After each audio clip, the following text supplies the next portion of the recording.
Could President Duterte's fresh tirades against the European Union and the U.S. have long-term economic consequences? That question was once again top of mind after Duterte threatened to cut diplomatic channels and expel European ambassadors within 24 hours. Duterte has found himself one ally at least. Malaysia's longest-serving Prime Minister Mohathir Mohamad, who was in Manila for a forum recently, says he has been in this position before. And despite being branded as a recalcitrant leader by the West, he said foreign investments never stopped coming into Malaysia. I was always very critical of Europe and the Western world. I like to say things which are nasty. I even boycotted Britain for some time. But the investments came in.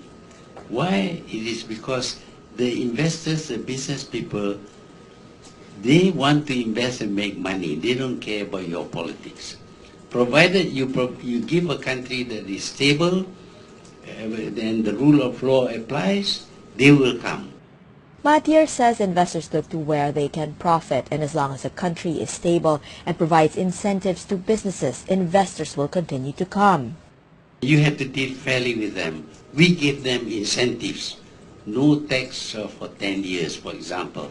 And this kind of thing attracts them, and they ignore what you say about their country. They want to make money in our country.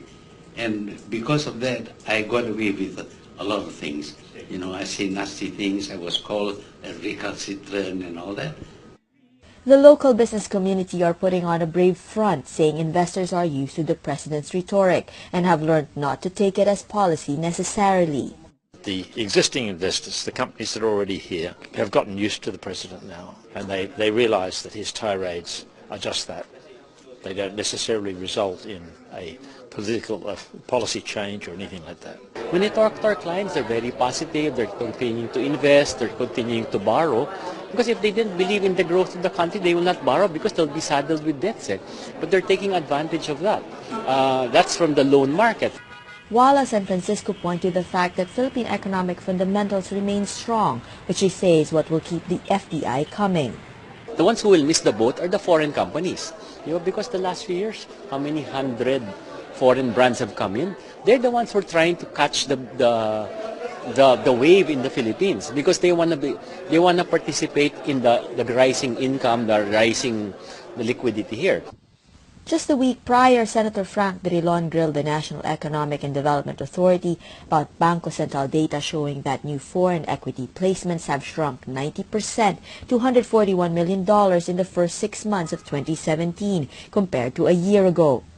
For former Malaysian PM Mohathir, what's more crucial is that ASEAN and China iron out the way forward on the territorial disputes in the South China Sea.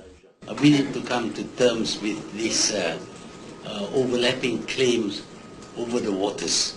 And we have to ensure that our waters are open to all kinds of shipping. And we don't want to have confrontations like having the US 7th Fleet coming here, and then the Chinese, to counter that, will build more aircraft carriers, and then they have a confrontation. If they fight, you know the story about two elephants fighting and what happens to the grass will be the grass. Beverly Natividad, Bloomberg TV, Philippines. President Duterte says he's not in a hurry to resolve the South China Sea dispute and threatens Western nations again from interfering in his war on drugs.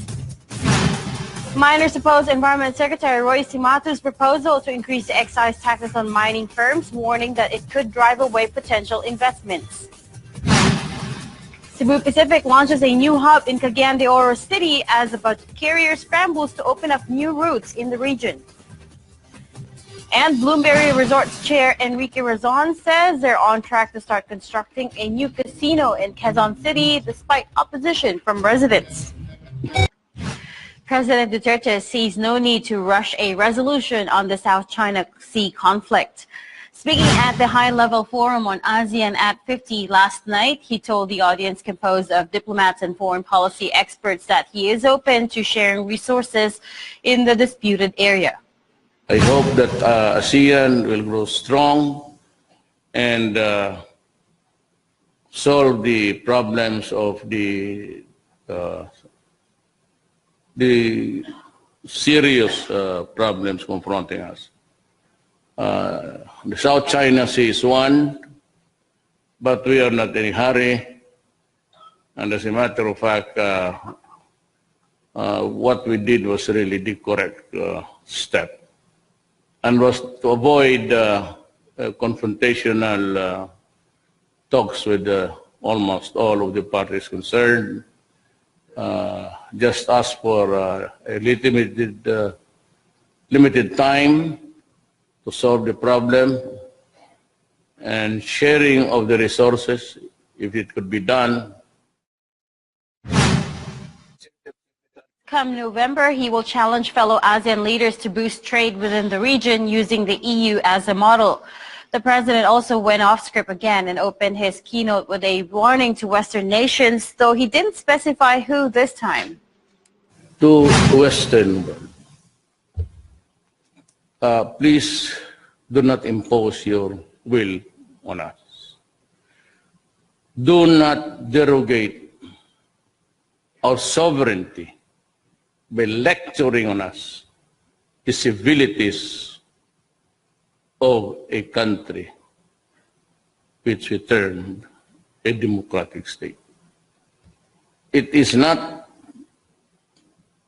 maybe to your satisfaction that you do not like what we are doing, but you know, there are things which we have to do because we have to do it. Or not, then you can do it for us. You know, guys, we have the United Nations. If you think you have qualms against me, go to the United Nations, make your representations, state your complaint, and ask the body to investigate us for being a member of that organization. Do you really think that Russia and China would go for it? Expel the Philippines?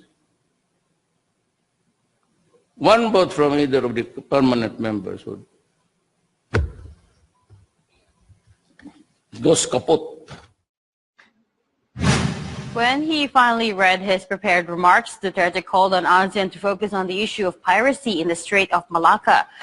But he had a slip of the tongue and ended up dragging Malaysia into it. I think that has to stop. I just finished the war in Malaysia, then perhaps I can refocus the entire armed forces to deal with this problem once and for all. There is one thing I can just offer.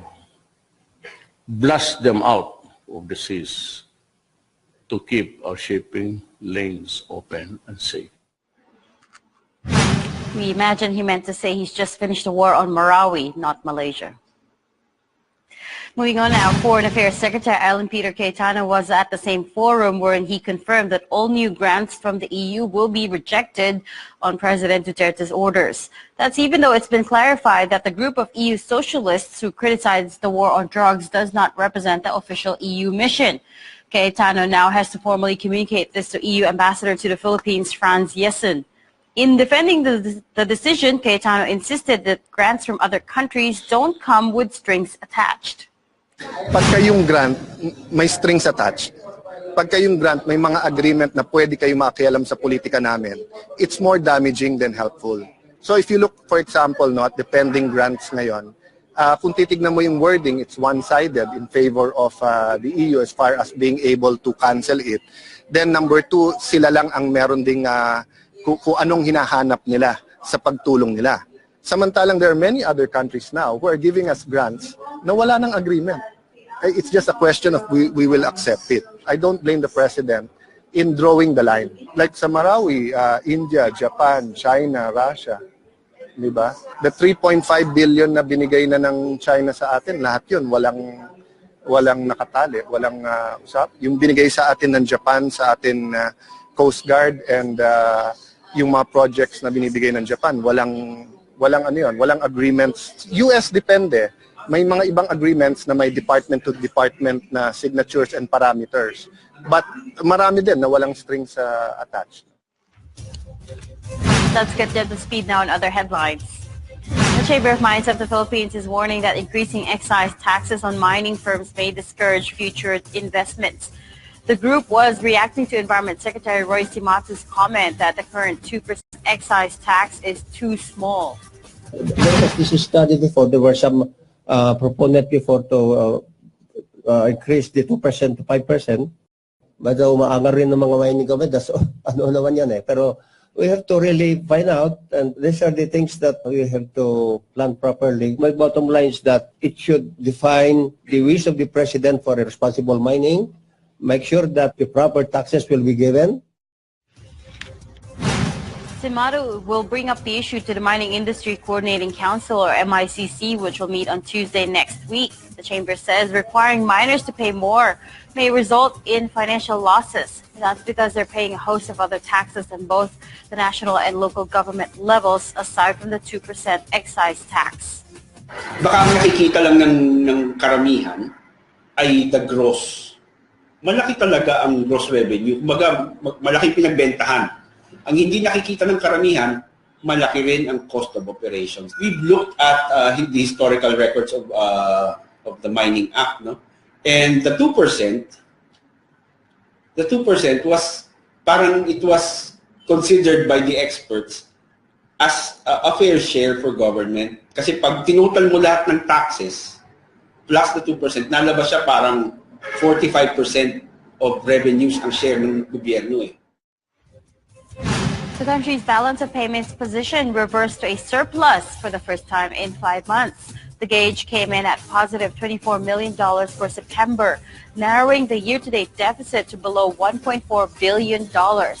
That's still almost 3 times the BSP's projection of $500 million deficit for the entire year.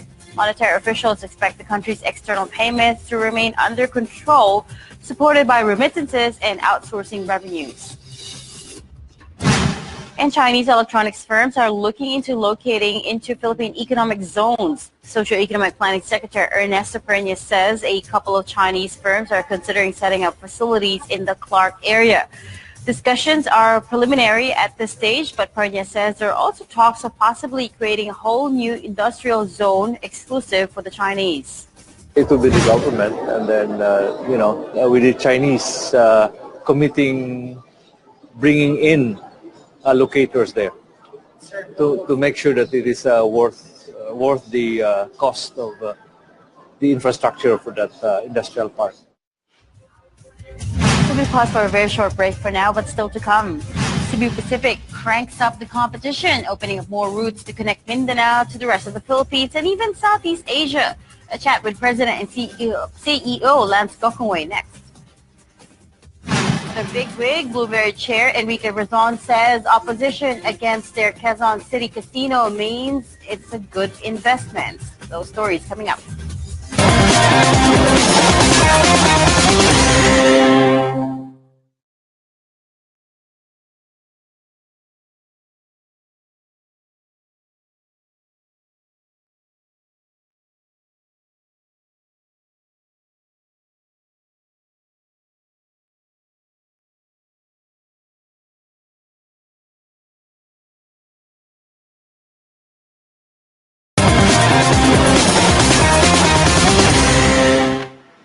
You're back on Starting Gate. I'm Regina Lay. Cebu Pacific is opening a new hub in Cagayan de Oro City. The airline connects the city to 8 domestic destinations. Laguindingan Airport will be the budget carrier's 7th hub in the country. Now, Bev Natividad caught up with company CEO Lance Gokongwei, who says Cebu Pacific is working with authorities to finally service the Zamboanga-Sandakan route. We're working with the local government and regulatory authorities to make sure that everything's in place to allow that important connectivity between Zamboanga and Sandakan. What major challenges, if any, operational details that you needed to iron out that caused that delay? Basically, we're working with the regulatory agencies just to make sure that everything's in place for a successful launch. So is there a new timetable for that? we'll announce it when we're ready. So yung sa BIMP Iaga, are you still pursuing new routes to be able to pursue a seamless connectivity in that area? Sure, it's important. I mean, connecting Mindanao with the rest of the world is important. What new routes are we looking for in there? We're starting flights between Cagayan de Oro, Laguindingan with Katiklan and Dumaguete, and that's in addition to the flights we already have between Cagayan and Cebu, Bacolod, Iloilo, and Davao. No? So you can imagine that when we started 20 years ago, we were just only flying Cagayan to Manila, and now we're connecting Cagayan to 8-9 other domestic cities, and hopefully in the coming years, connected to the rest of the world. Everybody is talking about Marawi. Any plans from your end to contribute to that? Yeah, we'll do our part. We're all very proud of us Filipinos that we've been able to successfully, the president and the armed forces have been successful in reclaiming Marawi, and the entire business sector will help in the rehabilitation and job creation there. Philinvestland is gearing up to expand its presence in Mindanao now that the Marawi crisis has been contained. The developer is investing 5 billion pesos over the next 3 years to grow its economic housing brand, Futura. It's also building medium-rise buildings in the region under the Spatial brand. With the government shifting its focus to rebuilding Marawi, Philinvest is also lending a hand to the city's rehabilitation. We still continue to do our housing in Mindanao because we're really all over. We're in Davao, Cagayan de Oro, Tagum, in Coronadal. So we're all over Mindanao. Actually, our company is involved in helping the Marawi rehabilitation. We're working with the NHA to provide the water system. Yes, for the housing component. Meanwhile, Bloomberry is pushing through with its casino in Quezon City next year despite opposition from residents. A group who called themselves Concerned Citizens of Quezon City appealed to President Duterte to block the development of casinos, fearing the risk that gambling poses to the city's youth. Quezon City lawmakers had also conducted consultations on how to further regulate gambling in the area. Bloomberry is set to build its second casino on a 1.9 billion peso property on Vertis North. Company executive chairman and CEO Enrique Razon had earlier said that the new casino would be more similar to Solaire, which has a mix of retail and dining options. If we were to make an investment that had no opposition, we would not make money. Oh, siyempre tuloy. Pag hindi magandang project yan, wala mag-oppose na. 2 years construction. Starting when? Starting next year.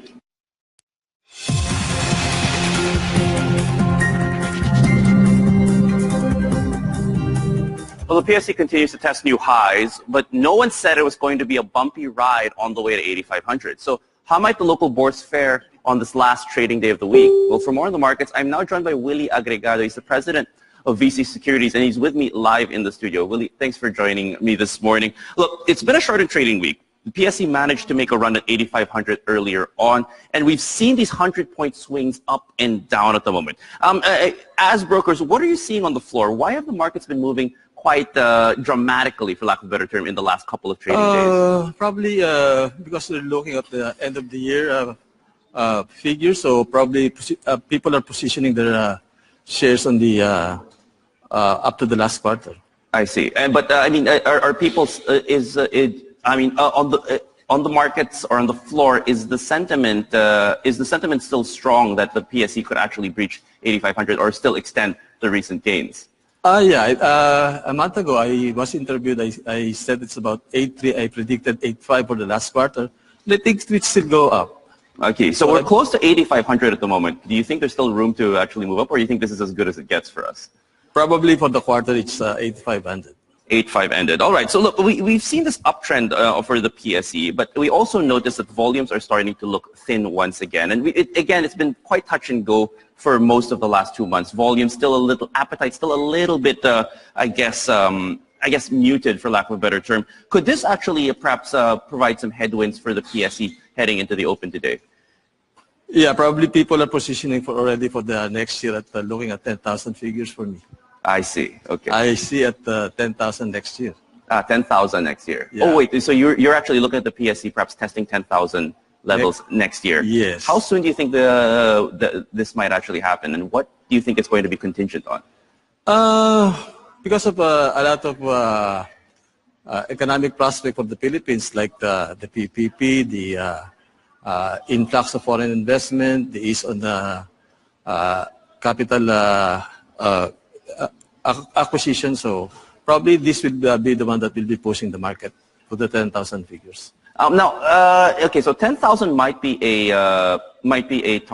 a target, but how do you think we're going to need foreign funds to really reach this particular target? Because we've seen foreign funds actually being a little skittish as of late. In fact, we saw about them selling about $9 million dollars worth of PSE shares yesterday. Yeah, but eventually they will always come back. But imagine at the rate we're going, it's mostly dominated locally, so probably when they come in, it's still going to up. I see. Okay. Look, Rudy, perhaps you can help us enlighten us. There was one sector that had a convincing run on Thursday, and it was the banking sector. They led all other counters by a sizable margin.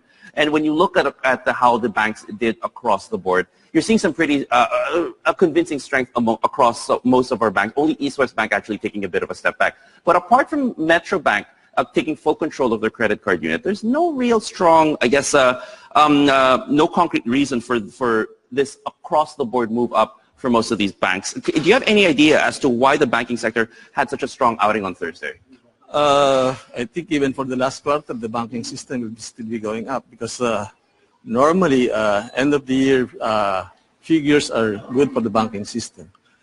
At East West Bank was earlier not that much, but because it already hit its figure a few months ago. Mm-hmm. It went up already. Okay. So probably people were just doing profit taking on that East West Bank. Okay, but with regards to the rest of the banks, what do you think? Why do you think there's been such strong, I guess, a strong vote of confidence from the markets with regards to offers such as Metro Bank, Security Bank, and even some of the second liners like RCBC? On the banking sector, last quarter is there's a lot of spending, so people spend a lot, and again that normally banks are they need a lot of good figures for their. I don't want to say. This window dressing, not that much, but banks are normally good at the last quarter of the market sector. Okay, so the banks are doing well. We have to talk also about how the miners are doing. October, when you look at how the mining and oil counters done, October hasn't been very kind to the mining and oil sector. You're actually seeing it seeing significant dips since the start of the month. Now, we also have news that DNR Secretary Roy Simatu says that they absolutely have to raise the excise taxes on mining. Right now, it's at about 2%. Do you think this will actually, this could impact or hurt the mining counter as badly as, say, the closures and suspensions under his predecessor, Gino Lopez? I don't think it will hurt because mining is a good industry. We're still new in the mining, and there's a lot of market for mining outputs. Okay. So I don't think that taxes would eventually affect the mining industry. Any particular subsector in mining? So do you think the nickel mines are going to do better? Do you think Semirara is going to continue to carry the sector? Semirara is one of the best mining sector. Though they're into coal, it's for power generation. I still bet that Semirara is a good one, okay, especially with the production output. Okay, and great. The world market price. Interesting insights. All right, so the mining counter perhaps being more resilient than we actually give it credit for, and definitely watching out for the banks. We'll have to leave it there for now, but Willie Agagad again from VC Securities, thanks again for joining us this morning on Starting It, and thank you for your insights on how the markets might move today. Thank you very much. We're going to pause for another quick one, but right after this, Tycoon Lucio Tan denies supporting any destabilization efforts against President Duterte. More on that story coming up.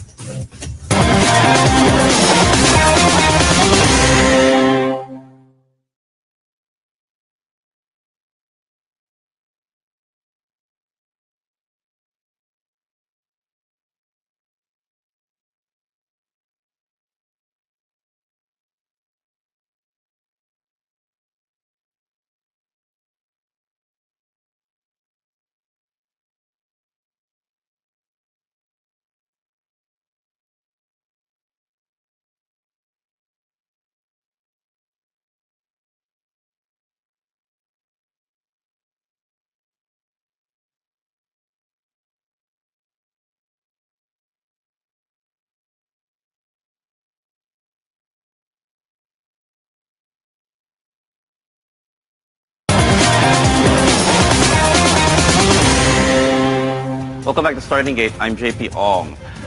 President Duterte confirmed he fired an undersecretary of the Budget Department over corruption charges. Tell you, I do not like corruption. I just fired the undersecretary of DBM, Office of the Budget. I was lucky because there were so many people. I wanted to slap him.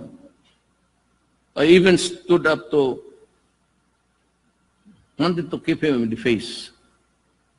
Fired him for corruption. While he did not name the official, Philippine Star sources say the president fired Gertrudo De Leon, the DBM Undersecretary for Legal and Liaison. Budget Secretary Benjamin Diokno confirmed to the Star that one of undersecretaries was fired but declined to elaborate. Diokno says he won't replace the removed official because another USEC is returning from study leave soon. Meanwhile, the next DSWD chief could be Senator Loren Legarda. A Philippine Star source within the Social Welfare Department says they're just waiting for a formal announcement, but Legarda's name has been going around the agency. Legarda told the Star that the position was not directly offered to her, and she plans to finish her term, which ends in 2019. Undersecretary Emmanuel Leco currently serves as DSWD officer in charge after the commission appointments rejected Duterte's pick, Judy Taguiwalo. And the Justice Department dismissed former Customs Commissioner Nicanor Faeldon's motion to junk the drug and criminal complaints against him over the 6.4 billion peso shabu shipment. The case was filed by the Philippine Drug Enforcement Agency to the DOJ, but Faeldon argued jurisdiction should be under the Office of the Ombudsman. Faeldon has submitted a counter-affidavit, while the DOJ panel is now proceeding with a preliminary investigation of the charges.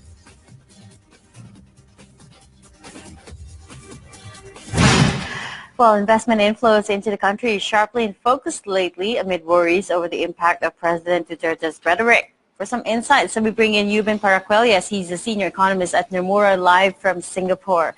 Euben, always good to have a chat with you. Thanks for joining us again.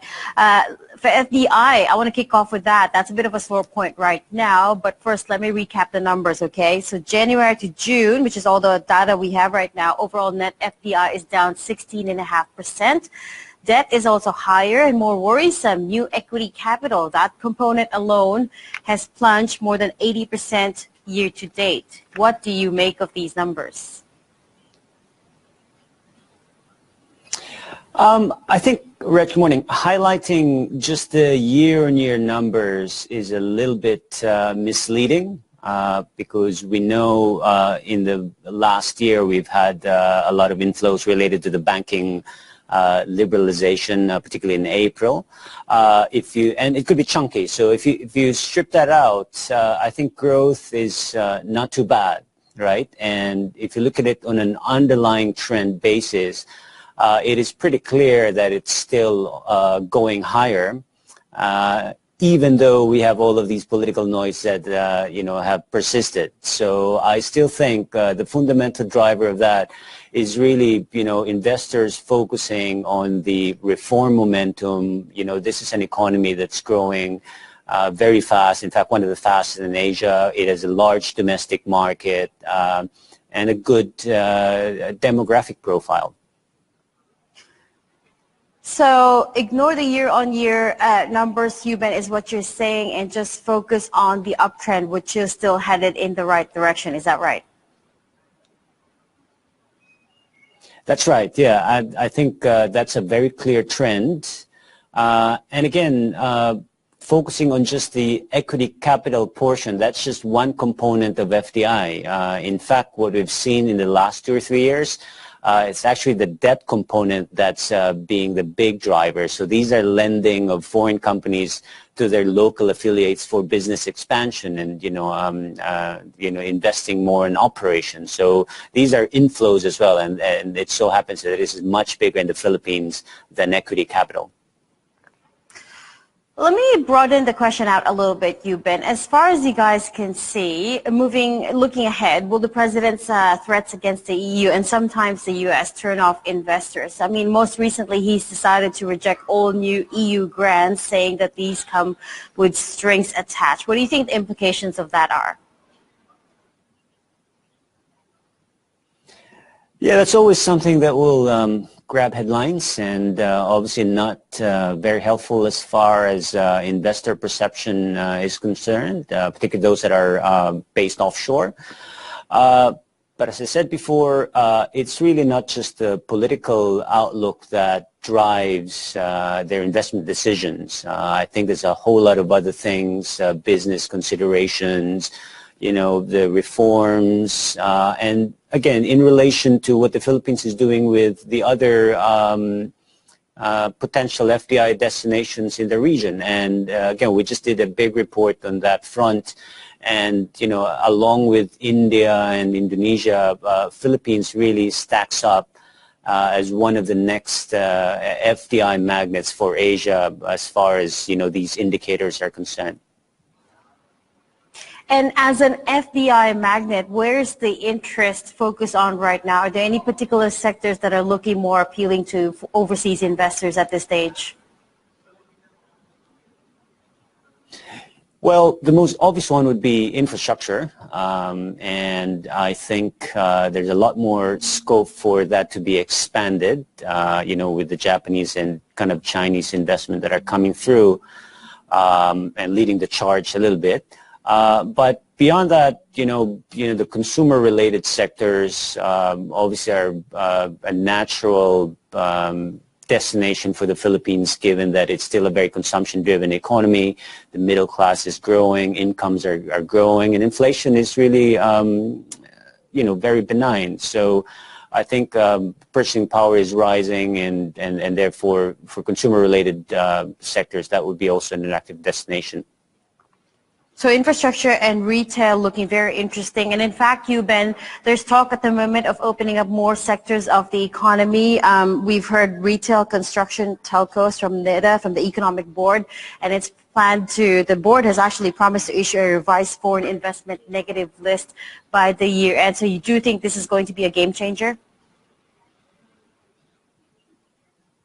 Oh, that's no doubt a very important step.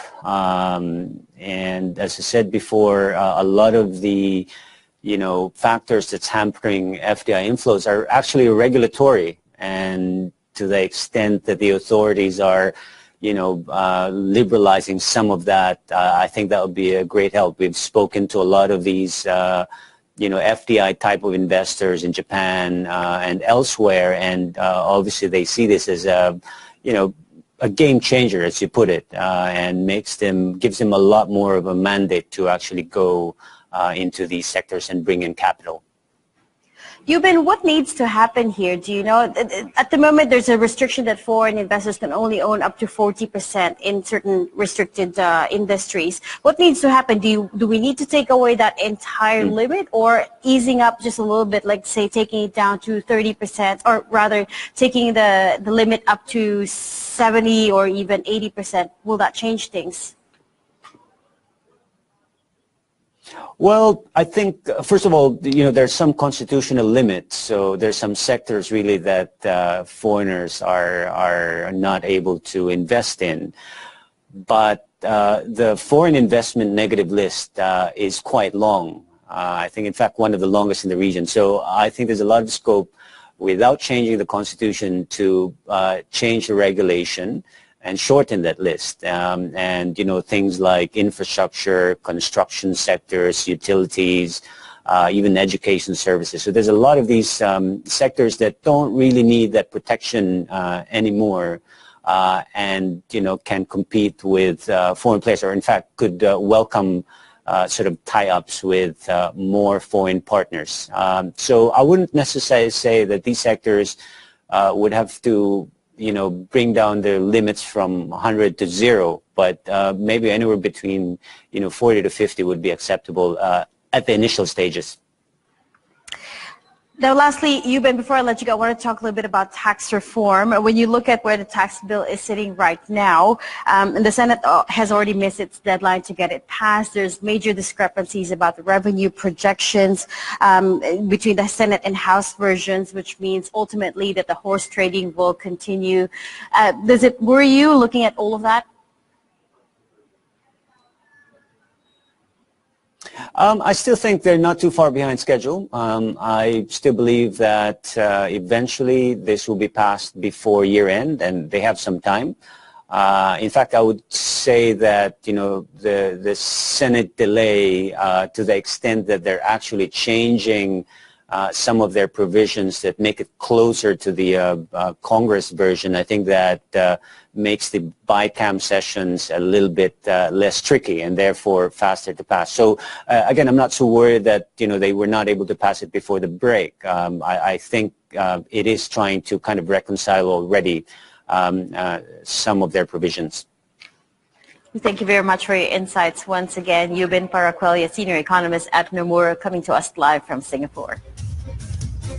We're going to pause for another quick break, but right after this, it's going to be a busy fourth quarter for Philippines Air Asia as it opens up 3 more routes. President and CEO Dexter Comendador tells us about the new destinations.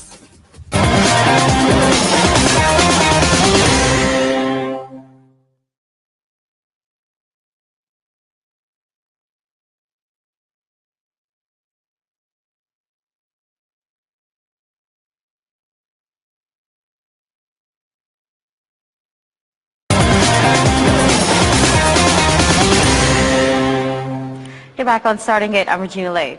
Philippines Air Asia is launching more flights to ASEAN next year. It's also gearing up for its delayed IPO.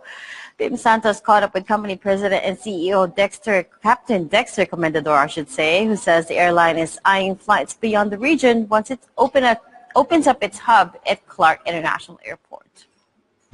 We'll be launching our Ho Chi Minh flight in Vietnam this November 17, and then in early January we will be launching Bali and Jakarta. So we are positioning ourselves firmly in the market as the truly ASEAN airline by completing the connections from the Philippines. We're the only Asian airline right now that operates in these 10 ASEAN countries and into the small areas within ASEAN. Of course, this firmly completes the foothold of Air Asia in ASEAN. Other routes, sir, are you planning to open by, I don't know, by end of this year and perhaps by next year?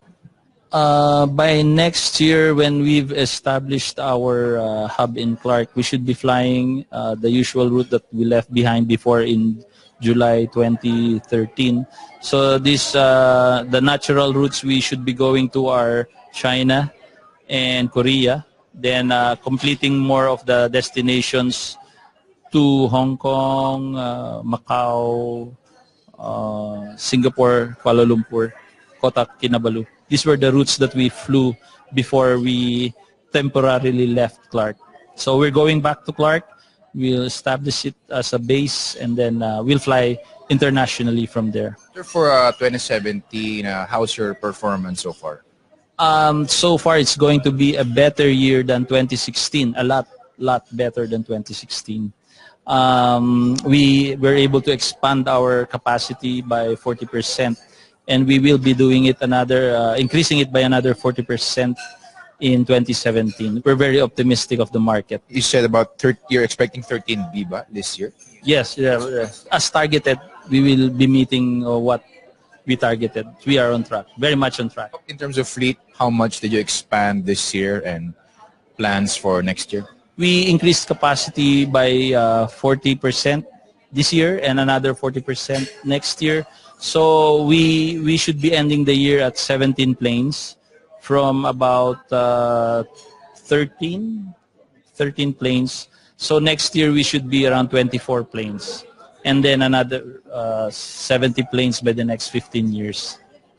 How's the IPO plans coming along? It was deferred to next year? Yes. It was deferred by second semester next year. we needed more time to work on the papers and everything. Are oil prices a concern this year? Majority of Philippine startups are still confident about their prospects over the next 12 months, but a lack of funding could be holding back innovation. Let me bring in Bing Santos again for the story.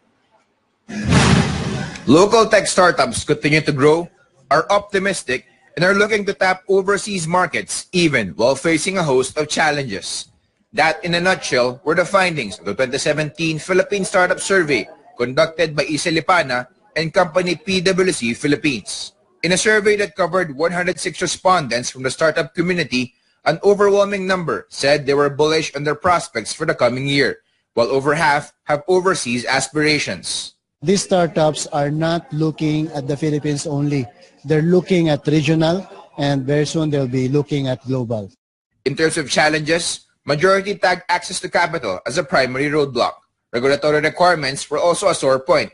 With no less than 66 regulatory and oversight agencies, the Philippines has among the highest incidence of red tape in the region. And while the country continues to lead the region in GDP growth, startups say general business conditions remain a key challenge. For Philippine startups, access to financial resources once again came out tops on the list of things holding back innovation, even though billions of dollars in private equity and seed capital are pouring into Asia. More than 81% identified financial constraints as their foremost challenge, with lack of talent a distant second. The hope is, as more small ventures gain commercial success, more investors will likewise be emboldened to invest in riskier, fledgling enterprises. The financing issue that they have, I think it will take a lot of time for that to get addressed, because investors are normally, a bit risk averse. We need more success stories. That's what the key is, to inspire other entrepreneurs to start businesses. The government, for its part, through the Department of Trade and Industry and the Department of Science and Technology, aim to continue providing venues for startups and foster industry linkages. We focus on the environment and providing them opportunities in their growth, in their operations, in the way they operate their day-to-day transactions. So it's more on the environment. Tirado said they're also lobbying to push for legislation that will help startups, such as a startup bill pending in the Senate that offers tax breaks and other incentives, along with the creation of a 1 billion peso venture fund. Bim Santos, Bloomberg TV, Philippines.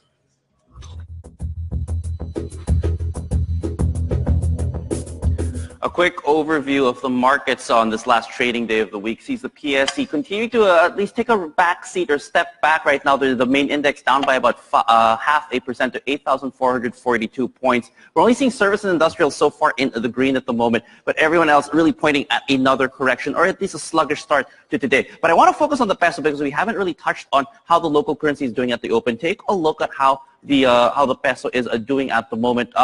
You'll see that the peso is actually showing yet more weakness today, 51.56 to the dollar, and you're seeing that the 1 month forwards are also trading at about 51 pesos as 71 centavos. So seems to be a lot of pain and a lot of turbulence in the forex markets again, and we'll continue to monitor how the peso does as Friday continues. But that is your first snapshot of this trading day. Follow us on Facebook and Twitter at Bloomberg TVPH. I'm JP Ong. And I'm Regina Lay. Thanks for watching and have a great weekend.